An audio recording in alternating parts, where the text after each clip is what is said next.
안녕하세요. 박하하루입니다. 벌써 1월도 한 주가 지나가 버렸네요. 계획하셨던 일 하루하루 잘 지켜나가고 계신가요?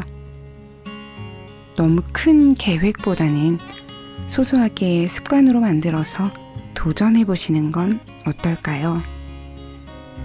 작심 3일도 3일마다 한 번씩 리셋된다면 그 또한 지켜나갈 수 있지 않을까요?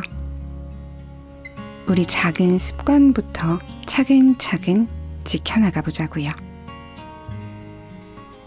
오늘은 커다란 선물보다 더 좋은 말, 바로 기적의 대화법을 함께 하려 해요. 심리학적으로 가장 친밀감을 느끼는 거리, 바로 50센티라고 해요. 밀리언 서재에서 출판하고 노구치 사토시가 지은 50센티 더 가까워지는 선물보다 좋은 말. 1월 새해 그 기적의 대화법 속으로 지금 바로 함께 해볼게요.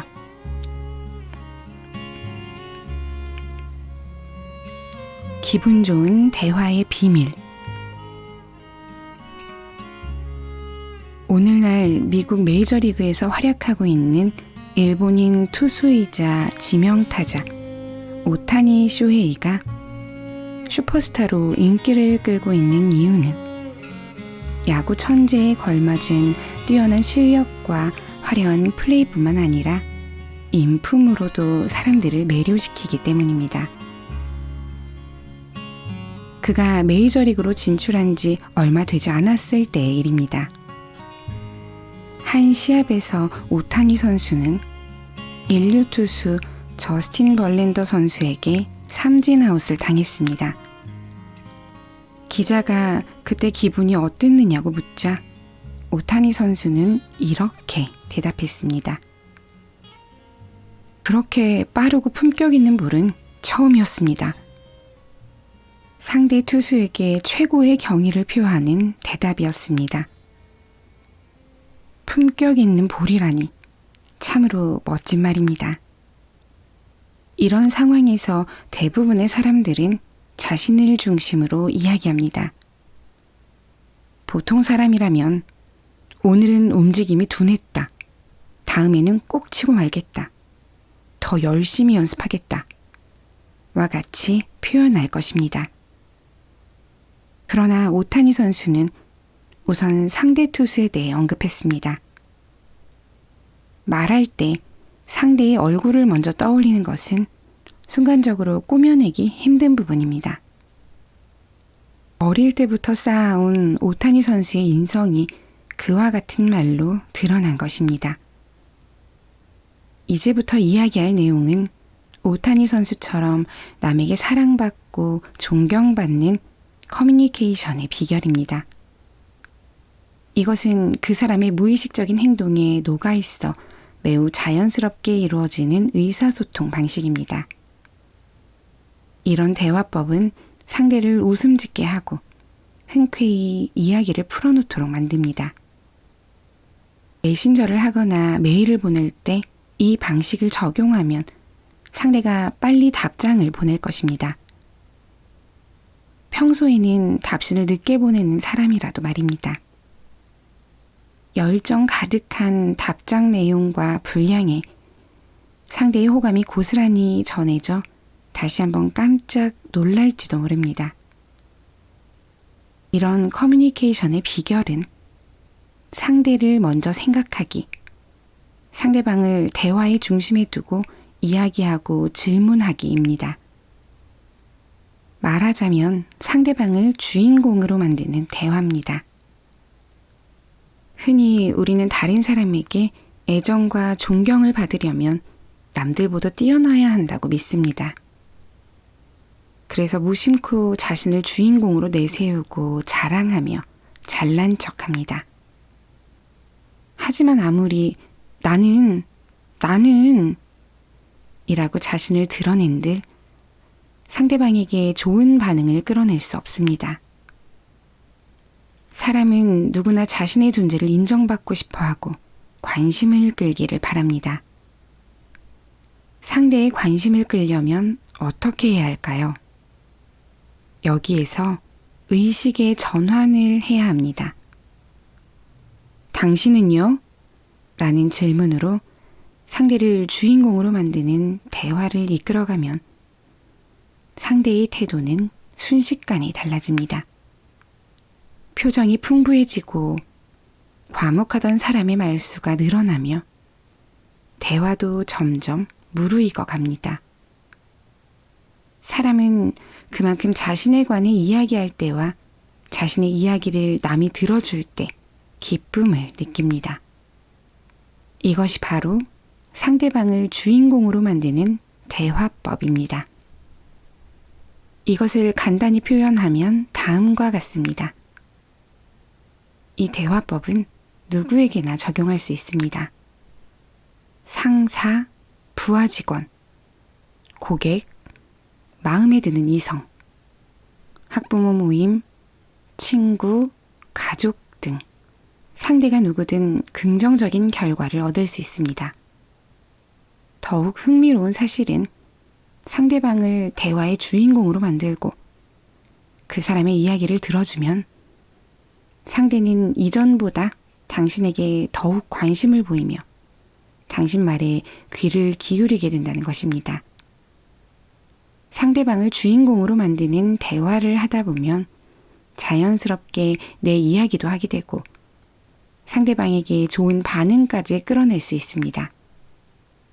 그러니 이토록 훌륭한 커뮤니케이션 방법을 활용하지 않을 이유가 없겠지요.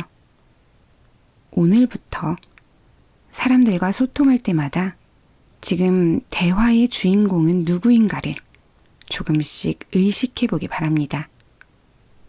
그 순간부터 일, 연애, 친구 관계에서 극적인 변화가 시작될 겁니다.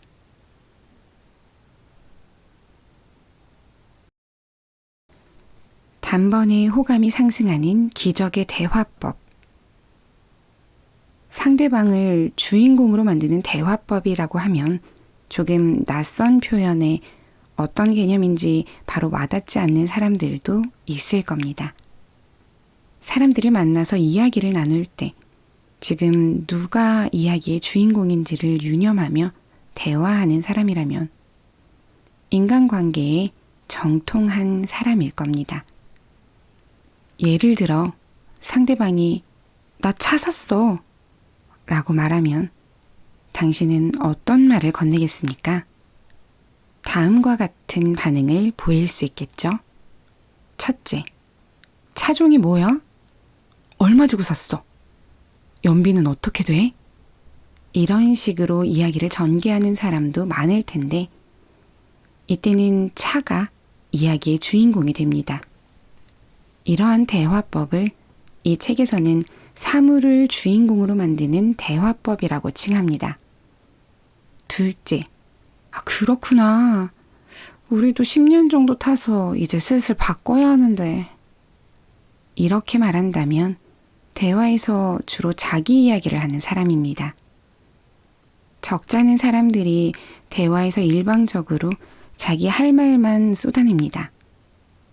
이러한 대화법을 이 책에서는 나 자신이 주인공이 되는 대화법이라고 일컫습니다. 셋째, 잘됐다. 차가 있으면 여행도 다니고 즐거운 일도 많아지겠네. 이렇게 말하는 것이 상대방을 주인공으로 만드는 대화법입니다. 이런 식으로 이야기를 전개하면 상대는 물론 자신도 즐겁게 대화를 나눌 수 있습니다. 사물 혹은 나 자신이 주인공이 되는 이야기를 하지 말라는 의미가 아닙니다. 누구나 자기가 아는 것을 말하고 싶고 상대가 자기 이야기를 들어주길 바라니까요. 다만 자기 이야기가 길게 이어지면 듣는 사람으로서는 아무래도 조금 지루하고 버겁게 느껴지기 마련입니다. 사물이나 나 자신의 초점을 맞춘 이야기만으로 상대를 즐겁게 해주려면 상당한 수준의 화술이 필요하겠죠. 그래서 상대방을 주인공으로 만드는 대화법을 해야 하는 것입니다. 자연스럽게 말문을 여는 요령.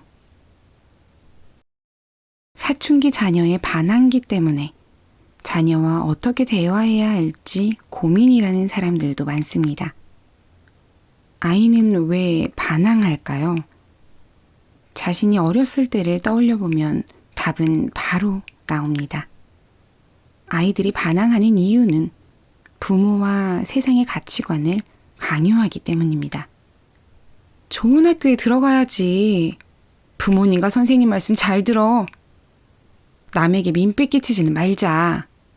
이런 억압을 아이는 순순히 받아들이기가 어렵습니다. 너는 도대체 왜 안 하는 거니? 그런 걸 하면 제대로 된 어른이 못 돼. 이렇듯 책망하는 말만 듣다 보면 저절로 반발심이 일어납니다. 분명 자기도 어릴 때는 같은 감정을 느꼈을 텐데 부모의 입장이 되면 그 마음을 잊어버리는 모양입니다. 남에게 피해를 줄 만한 일을 제외하고는 아이가 어떤 길을 가든 모든 선택은 아이 스스로 책임지는 일이라고 달관할 수 있다면 논쟁은 분명 줄어들 것입니다. 평소 대화할 때는 부모의 가치관을 밀어붙이지 말고 아이가 몰두해 있는 것에 대해 긍정적으로 표현해 보시기 바랍니다. 게임을 좋아하는 아이라면 대화의 주인공이 게임이 아니라 아이가 되도록 말해봅니다. 대화를 시작하는 요령은 아이가 게임을 통해 어떤 것을 생각하고 어떤 것을 이야기하고 어떤 것을 하는지 상상하며 질문하는 것입니다. 아이가 말을 쏟아내게 만드는 질문. 게임 그렇게 오랜 시간 해도 안 힘들어? 친구랑 대화할 때 주로 게임에 관한 얘기 제일 많이 하니? 게임을 안 하면 친구들을 사귀기 힘들 정도로 다른 아이들 모두 게임해? 모르는 사람과 대전하기도 하고 또 같은 팀이 돼서 협력도 한다며?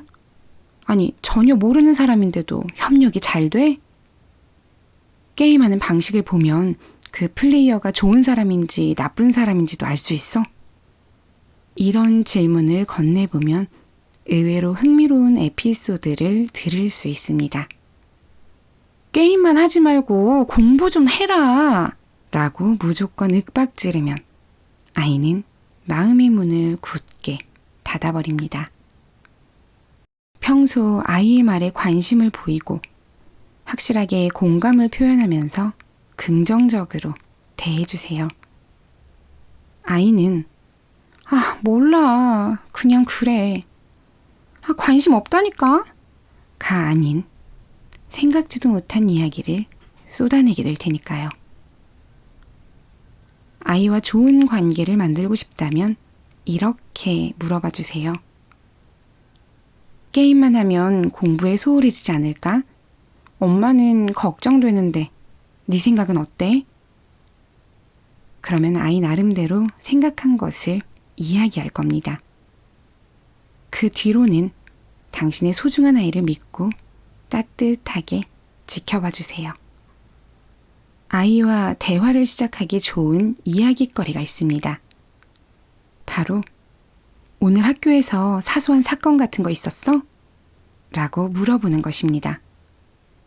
뭔가 특별한 일 있었어? 라고 물으면 굉장한 이야기를 해야 하나? 하고 아이가 부담감을 느낄 수 있습니다.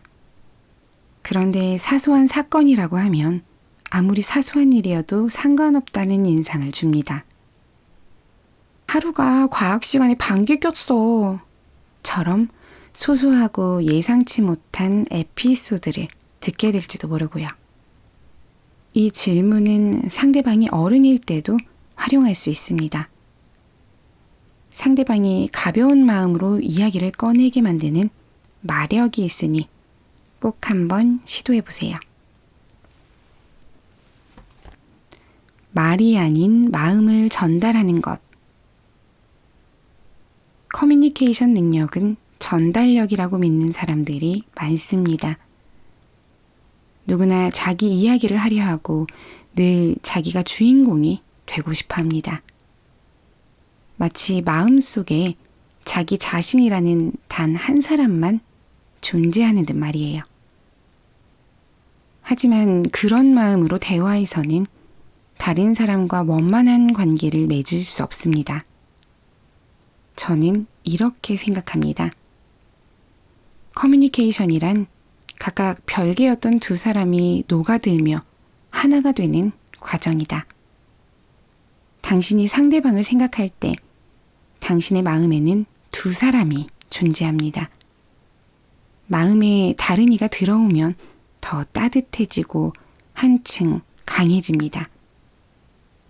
누군가와 이야기할 때 그 사람의 얼굴을 떠올려 보세요. 그 사람이 무엇을 생각하고 무엇을 이야기하고 무엇을 할까 상상해 보면서 상대방을 대화의 주인공으로 삼기만 하면 됩니다. 그걸로 충분합니다. 재치 넘치는 질문을 하지 못해도 무심코 자기 이야기가 튀어나와도 사물이나 장소가 주인공이 되더라도 걱정하지 마세요. 상대방에 대해서 생각하기 시작한다면 그것은 인간으로서 한 단계 성장하는 계기가 될 테니까요. 내가 아닌 상대를 생각하는 것이 가능해질 때 신기하게도 스스로 더 강해졌다고 느낄 것입니다. 결혼하고 아이의 부모가 된 사람이 갑자기 듬직해지는 것도 바로 이런 이유입니다. 대화할 때뿐만 아니라 어떤 상황에서나 타인을 생각하고 배려할 줄 알면 커다란 만족감이 당신을 감쌀 것입니다. 마음이 풍요로워지면 더 이상 당신이 주인공이 아니어도 상대방의 웃는 얼굴을 보는 것만으로도 충분히 행복을 느낄 수 있습니다.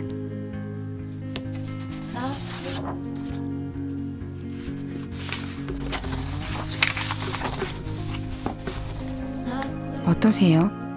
말이 아닌 마음을 전달하는 방법. 생각보다 어렵지 않겠죠? 내가 대화의 주인공이기보단 상대의 입장에서 생각하고 상대방을 대화의 주인공으로 만들기. 지금부터 한번 시도해보는 건 어떨까요? 이런 방법으로 꾸준히 마음과 말을 전하다 보면 아마 당신은 어느새 멋진 사람이 되어 있을 거예요. 그럼 올해는 작년보다 더 발전하고 멋있어져 있을 내 모습을 상상하며 오늘 밤도 여기서 마무리할게요. 감기 조심하시고 따뜻한 밤 보내세요.